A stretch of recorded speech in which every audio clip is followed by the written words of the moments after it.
Hello दोस्तों, आज हम आपको बताएंगे भारत का संविधान भाग 5 राष्ट्रपति के विषय में। तो भाग 5 का नाम है संघ। संघ में पहला अध्याय है कार्यपालिका। तो उसमें आपका दिया है राष्ट्रपति और उपराष्ट्रपति। तो आज हम आपको राष्ट्रपति के विषय में बताएंगे, अनुच्छेद वाइज डिटेल में बताएंगे राष्ट्रपति के विषय में। तो चलिए शुरू करते हैं।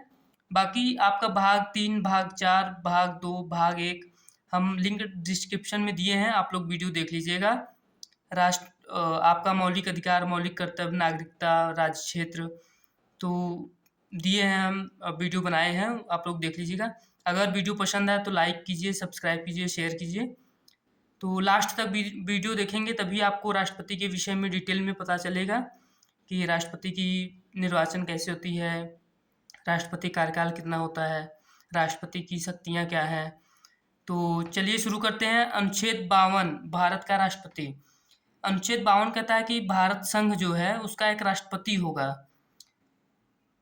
अनुच्छेद 53 संघ की कार्यपालिका शक्ति।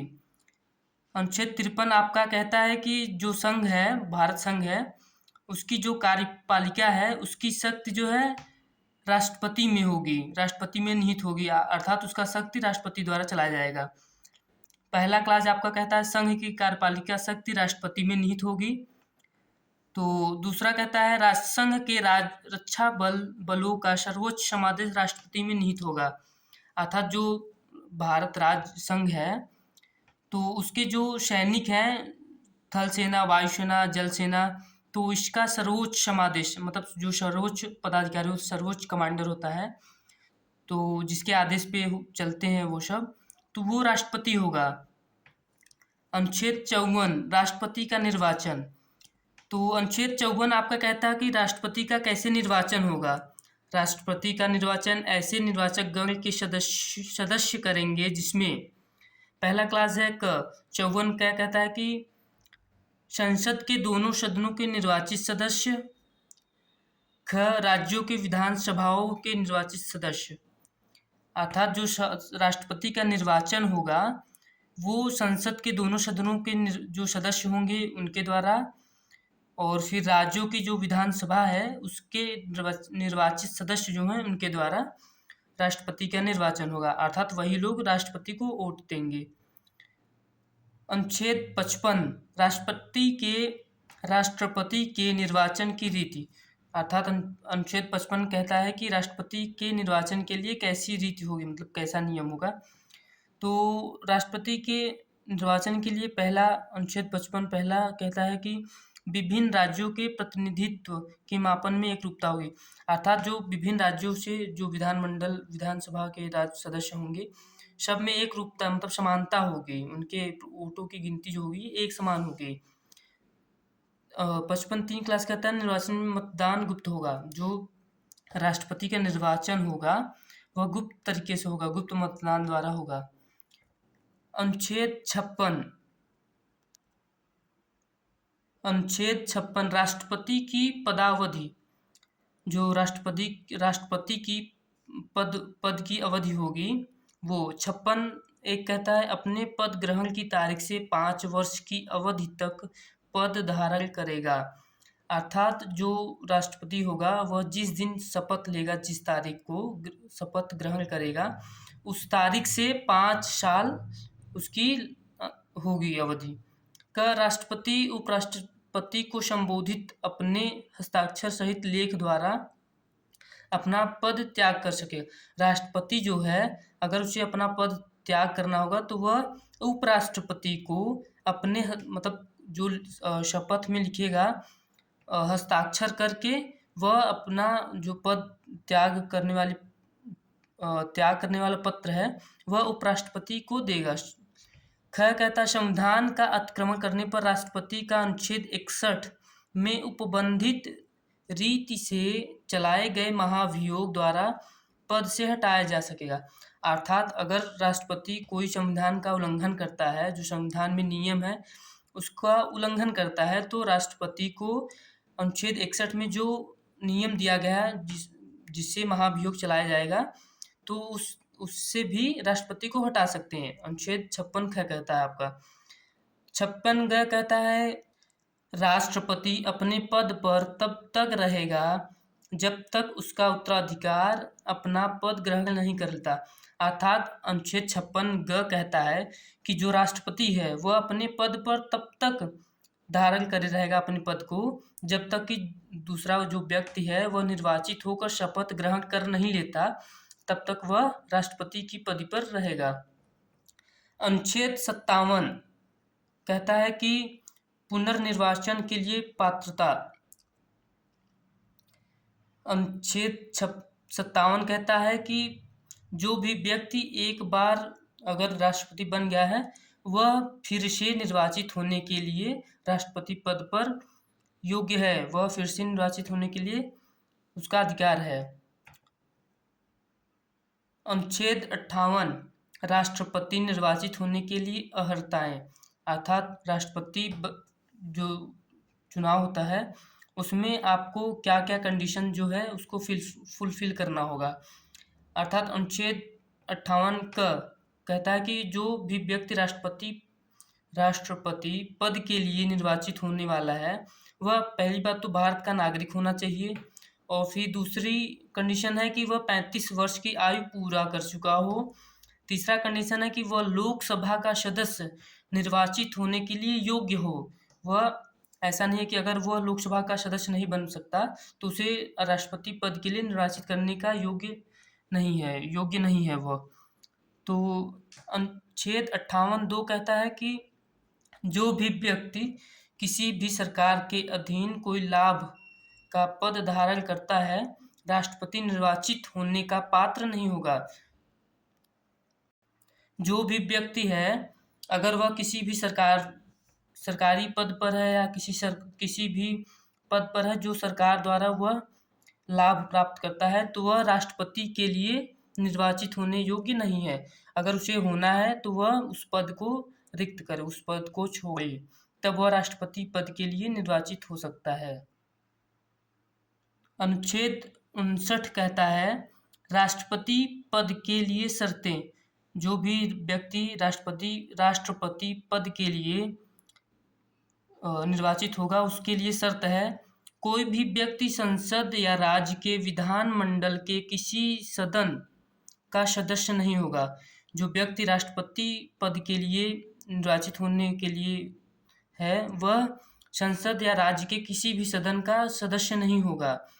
दूसरी शर्त है राष्ट्रपति अन्य कोई लाभ का पद धारण नहीं करेगा। जो व्यक्ति राष्ट्रपति पद पर है वह कोई भी लाभ धारण नहीं करेगा। तीसरी शर्त है दूसरी अनुसूची में विनिर्दिष्ट भत्तों, उपलब्धियों और विशेषाधिकारों का हकदार होगा। जो राष्ट्रपति है उसकी भत्ता, उपलब्धियां, अधिकार जो हैं वह दूसरे अनुच्छेद में जो दूसरी अनुसूची में जो दिया गया है उसी के पद पर उसी के शर्त के अनुसार चलेगा। अनुच्छेद 59(4) कहता है कि पदावधि के दौरान कम नहीं किए जाएंगे। जो भी तीसरा कंडीशन है वह पद पर जब राष्ट्रपति रहेगा, व्यक्ति जो है राष्ट्रपति के पद पर रहेगा तो उसके दौरान कम नहीं किया जाएगा। अनुच्छेद 60 राष्ट्रपति पद राष्ट्रपति द्वारा शपथ या प्रतिज्ञान। जो अनुच्छेद 60 है वह कहता है कि जो भी व्यक्ति है वह कब राष्ट्रपति पद के लिए शपथ लेगा, जब तक वह शपथ नहीं लेता अपना पद ग्रहण करने से पहले भारत के मुख्य न्यायमूर्ति या अनुपस्थिति में ज्येष्ठतम न्यायाधीश के समक्ष निम्नलिखित प्रारूप में शपथ लेगा और उस पर अपने हस्ताक्षर करेगा। जो भी व्यक्ति राष्ट्रपति पद के लिए निर्वाचित होने वाला है वह तब तक नहीं माना जाएगा जब तक कि वह जो सुप्रीम कोर्ट के उच्चतम न्यायालय के मुख्य न्यायाधीश हैं या फिर वह अगर अनुपस्थित हैं तो जो सुप्रीम कोर्ट के ज्येष्ठतम न्यायाधीश हैं उनके समक्ष शपथ लेगा।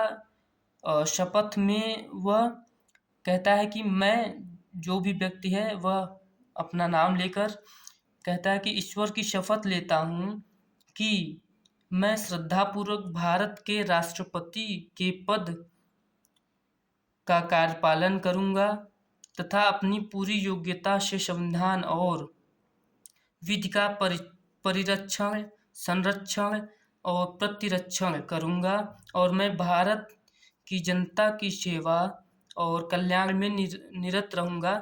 यह कहकर वह अपना हस्ताक्षर करेगा और फिर जो मुख्य न्यायाधीश हैं उनको वह पत्र देगा। तब वह राष्ट्रपति पद पर अग्रसित होगा। अनुच्छेद 61 कहता है, राष्ट्रपति पर महाभियोग चलाने की प्रक्रिया। जो राष्ट्रपति पद पर व्यक्ति है, अगर वह कोई संविधान का उल्लंघन करता है तो उस पर महाभियोग कैसे चलाया जाएगा, यह आपका अनुच्छेद 61 बताता है। तो अनुच्छेद 61 में पहला कंडीशन है कि संसद का जो भी व्यक्ति मतलब राष्ट्रपति पद पर है उसको महाभियोग कैसे चलाया जाएगा, यह पहले अनुच्छेद 61 के पहले में बताता है कि जो संसद का कोई सदन आरोप लगाए, संसद में जो संसद है उसका कोई भी सदन राष्ट्रपति पर पहले आरोप लगाएगा। फिर दूसरा कंडीशन है कि जो आरोप लगाएगा वह 14 दिन पहले लिखित सूचना में दी जाएगी और उस सदन के 1/4 सदस्यों के हस्ताक्षर सहित प्रस्ताव जो है किए जाएंगे। हस्ताक्षर सहित जो भी मतलब आरोप लगाया जाएगा वह हस्ताक्षर सहित होगा। 1/4 सदन के 1/4 सदस्यों द्वारा 14 दिन की लिखित सूचना पर।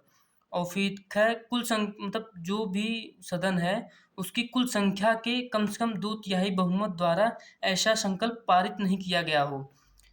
और फिर तीसरा कंडीशन कहता है कि अगर पहला सदन जो है वो आरोप लगा दिया है तो दूसरा सदन जो है उसका पहले अन्वेषण करेगा, उसकी जांच करेगी। और जो जांच होती है, जो अन्वेषण होगा, उसमें राष्ट्रपति का वह अधिकार है कि वह अन्वेषण में प्रतिनिधित्व करने का अधिकार रखता है। वह अन्वेषण में उपस्थित रहेगा, उसका प्रतिनिधित्व करेगा। और फिर अनुच्छेद 62 आपका बताता है कि राष्ट्रपति के पद में आकस्मिक रिक्ति को भरने के लिए निर्वाचित व्यक्ति की पदावधि। जो भी व्यक्ति जैसे राष्ट्रपति पद पर है, अचानक उसकी मृत्यु हो जाए या अचानक वह त्याग पत्र दे दे या आपातकालीन में कोई कुछ हो जाए तो राष्ट्रपति पद के लिए निर्वाचित व्यक्ति को जिस दिन मतलब राष्ट्रपति पद रिक्त होगी उसके पहले ही, अगर राष्ट्रपति सही मतलब समाप्त हो गया उसका समय, तो उसके पहले ही पदावधि की समाप्ति से पहले ही पूर्ण कर लिया जाए। अर्थात जो अगर राष्ट्रपति सही सलामत है तो 5 साल होने से पूर्व ही मतलब उसके कुछ दिन पहले ही राष्ट्रपति दूसरे व्यक्ति को राष्ट्रपति नियुक्त मतलब निर्वाचित किया जाएगा। और फिर दूसरा कंडीशन, अगर किसी भी कारण से राष्ट्रपति को हटाया जाता है तो 6 माह के अंदर राष्ट्रपति दूसरे व्यक्ति को राष्ट्रपति निर्वाचित के लिए निर्वाचित करेंगे। 6 माह से पहले ही कर लिया जाएगा, मतलब 6 माह से अधिक नहीं होना चाहिए।